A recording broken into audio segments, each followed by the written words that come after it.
Assalamualaikum warahmatullahi wabarakatuh. Alhamdulillahirabbil alamin wassalatu wassalamu ala asyrofil anbiya'i wal mursalin wa ala alihi washabihi ajma'in. Puji syukur senantiasa selalu kita panjatkan kepada Allah Subhanahu wa taala yang telah memberikan rahmat, taufik dan hidayahnya kepada kita. Dan tak lupa pula salawat serta salam kita sanjung sajikan kepada Nabi besar Muhammad Sallallahu Alaihi Wasallam yang telah menunjukkan kepada kita jalan yang lurus berupa ajaran agama yang sempurna dan menjadi rahmat bagi seluruh alam. Perkenalkan, saya Putri Cairani Huta Suhud, NIM 461231100030 dari Prodi Psikologi. Saya akan mempresentasikan mengenai toleransi yang ada di Indonesia. Baiklah, pada presentasi kali ini saya akan membahas mengenai apa itu toleransi, mulai dari definisi, unsur, tujuan, dan manfaatnya, kemudian bagaimana penerapan toleransi di Indonesia, serta contoh konflik apa saja yang pernah terjadi di Indonesia. Baiklah, apa itu toleransi? Secara etimologi, toleransi berasal dari bahasa Latin yaitu tolerer, yang memiliki arti sabar dan menahan diri. Secara terminologi, toleransi ialah sikap saling menghargai, memperbolehkan, membiarkan, baik dari pendapat, pendirian, pandangan, kepercayaan, dan kebiasaan yang berbeda atau bertentangan dengan pendiriannya. Berikut ini adalah unsur dalam toleransi. Yang pertama adalah memberikan kebebasan atau kemerdekaan. Setiap manusia memiliki kebebasan untuk berpikir, berperilaku, berpendapat, dan memilih agama atau kepercayaan mereka sendiri. Kebebasan ini harus dijaga dan dilindungi oleh setiap negara. Kebebasan tersebut juga sudah disepakati dalam Deklarasi Universal Hak Asasi Manusia. Yang kedua adalah mengakui hak setiap orang. Pada Deklarasi Universal Hak Asasi Manusia yang diadopsi oleh PBB, dijelaskan jika setiap orang memiliki hak yang sama. Yang ketiga adalah menghormati keyakinan orang lain. Setiap individu memiliki hak untuk memeluk agama tanpa adanya paksaan dari siapapun. Hak kebebasan dalam beragama ini juga meliputi beribadah serta taat terhadap agama yang mereka anut masing-masing. Yang keempat adalah saling mengerti. Untuk menciptakan sikap ini penting bagi kita untuk saling mengerti dan menghormati satu sama lain. Tanpa saling pengertian, akan sulit untuk mencapai toleransi yang sejati. Berikut adalah tujuan dan manfaat dari toleransi. Yang pertama adalah kerukunan sosial.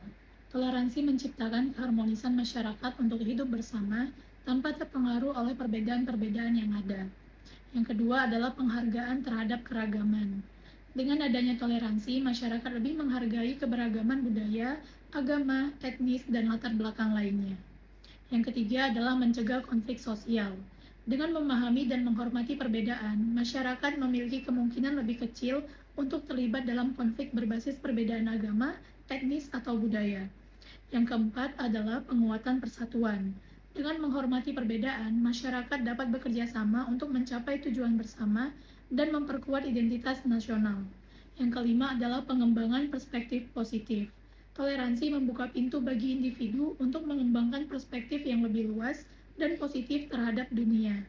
Yang keenam adalah pemberdayaan komunitas. Dalam masyarakat yang toleran, individu dan kelompok merasa diterima dan diakui. Yang ketujuh adalah perdamaian dan keadilan sosial. Dengan mengurangi ketegangan antar individu dan kelompok, masyarakat dapat mencapai tingkat kedamaian yang lebih tinggi. Kedelapan, pendidikan yang lebih luas. Masyarakat yang toleran cenderung memiliki sistem pendidikan yang lebih luas, di mana berbagai perspektif diajarkan dan dipahami. Kesembilan, inovasi dan kreativitas. Dalam masyarakat yang toleran, ide dan konsep baru diterima tanpa adanya prasangka.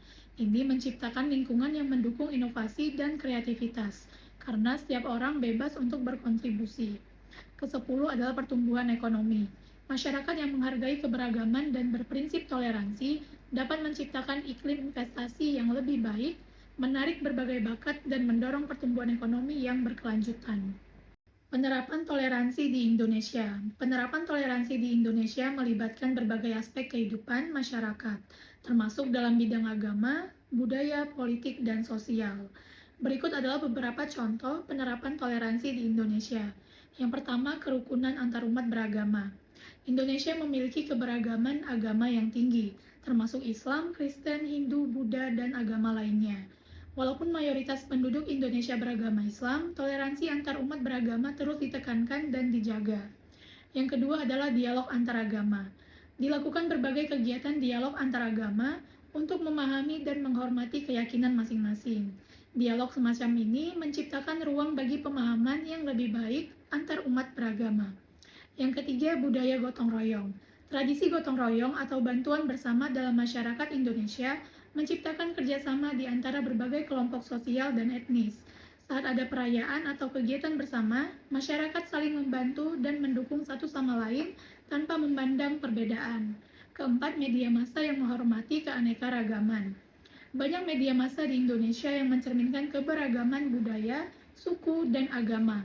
Program televisi dan film seringkali mempromosikan pesan toleransi dan persatuan.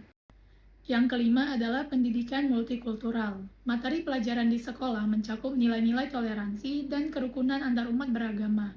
Hal ini bertujuan untuk membentuk generasi muda yang menghargai keberagaman. Yang keenam, partisipasi dalam acara budaya bersama. Masyarakat Indonesia sering aktif berpartisipasi dalam acara-acara budaya yang diadakan oleh kelompok-kelompok etnis dan agama tertentu. Hal ini menciptakan suasana yang inklusif dan merayakan keberagaman budaya. Yang ketujuh adalah hak-hak dan kebebasan individu. Hak-hak dan kebebasan individu termasuk kebebasan beragama dihormati dan dijaga oleh pemerintah dan masyarakat. Ini menciptakan lingkungan di mana setiap individu merasa bebas untuk menjalankan keyakinannya. Kedelapan adalah pemilihan umum yang demokratis. Pemilihan umum di Indonesia diadakan secara demokratis, di mana setiap warga negara memiliki hak pilih tanpa memandang suku, agama, atau latar belakang lainnya. Kesembilan adalah solidaritas dalam bencana alam. Saat terjadi bencana alam, masyarakat Indonesia sering kali bersatu untuk memberikan bantuan dan dukungan tanpa memandang perbedaan. Berikut adalah contoh konflik toleransi yang pernah terjadi di Indonesia. Yang pertama adalah konflik agama yang terjadi di Poso, Sulawesi Tengah. Konflik ini terjadi sebanyak 3 kali. Yang pertama pada tanggal 25-29 Desember tahun 1999. Yang kedua pada tanggal 17-21 April tahun 2000, dan yang ketiga pada tanggal 16 Mei sampai 15 Juni tahun 2000. Adapun selain alasan benturan keyakinan dan ajaran, terdapat upaya penunggangan kepentingan politik yang menjadi salah satu penyebab konflik keagamaan di Poso. Konflik ini menyebabkan puluhan jiwa menjadi korban. Sehingga untuk meredakan kericuhan, Bapak Yusuf Kala memberikan deklarasi Malino yang ditandatangani pada tanggal 20 Desember tahun 2001. Dengan adanya penandatanganan deklarasi ini, pada akhirnya konflik Poso berangsur baik dan pertikaian dapat diredakan. Yang kedua adalah konflik sosial yang terjadi, yaitu kekerasan antar etnis pada kerusuhan tahun 1998. Peristiwa kelam ini terjadi pada tanggal 13-15 Mei 1998 di Jakarta dan beberapa kota besar seperti Bekasi, Tangerang, Medan, Palembang, dan kota lainnya.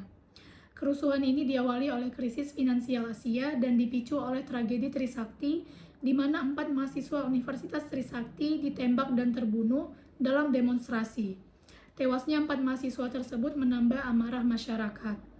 Pada kerusuhan terjadi kekerasan antar etnis di mana banyak toko dan perusahaan dihancurkan oleh amukan massa terutama milik warga Indonesia yang keturunan Tionghoa. Amukan massa ini membuat para pemilik toko ketakutan dan menulis di depan toko mereka dengan tulisan milik pribumi atau pro-reformasi, karena penyerang hanya fokus ke orang-orang Tionghoa.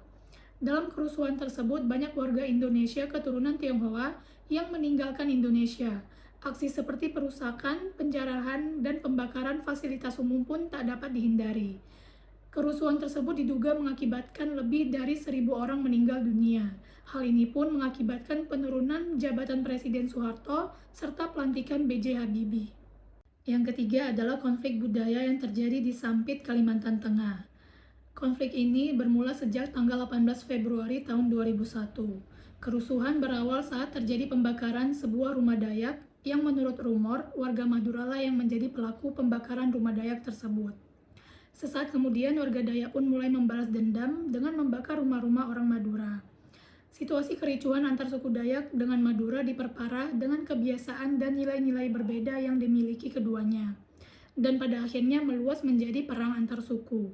Salah satunya disebabkan oleh stereotip satu kelompok terhadap kelompok lain. Seperti adat orang Madura yang membawa parang atau celurit kemanapun, membuat orang Dayak berpikiran bahwa orang Madura siap untuk berkelahi. Konflik ini mengakibatkan lebih dari 500 kematian. Akhirnya polisi menahan seorang pejabat lokal yang diduga sebagai salah satu otak pelaku di balik serangan ini.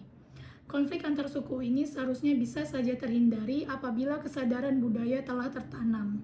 Berikut adalah solusi untuk mencegah konflik toleransi. Yang pertama adalah bersikap dan menghormati orang lain dengan baik tanpa memandang usia, agama, ras, dan budaya. Yang kedua adalah tidak memaksakan kehendak kepada orang lain. Yang ketiga, menerima orang lain yang berbeda fisik, agama, atau ras. Yang keempat, menumbuhkan sikap tenggang rasa. Dan yang kelima adalah membangun persatuan dan kesatuan. Baiklah, kesimpulan dari presentasi ini adalah toleransi merupakan sikap dan perilaku yang mencerminkan pengakuan, penghargaan, dan pengertian terhadap perbedaan dalam masyarakat. Hal ini bertujuan untuk menciptakan kerukunan sosial, menghindari konflik, dan memperkuat persatuan di Indonesia. Di Indonesia, penerapan toleransi sudah dilakukan seperti menghargai dan menghormati perbedaan agama, serta mengadakan pemilihan umum secara demokratis. Tetapi ada beberapa momen di mana Indonesia mengalami konflik toleransi, seperti saat terjadinya konflik Poso, kericuhan 1998, dan konflik Sampit. Konflik ini terjadi karena adanya perbedaan dalam pemahaman antara kelompok dan individu, sehingga diperlukan adanya sikap saling memahami dan menghormati perbedaan baik agama, ras, dan budaya agar terciptanya persatuan dan kesatuan di Indonesia. Baiklah, mungkin itu saja yang dapat saya presentasikan. Semoga menjadi bermanfaat bagi kita semua. Lebih dan kurangnya saya mohon maaf. Assalamualaikum warahmatullahi wabarakatuh.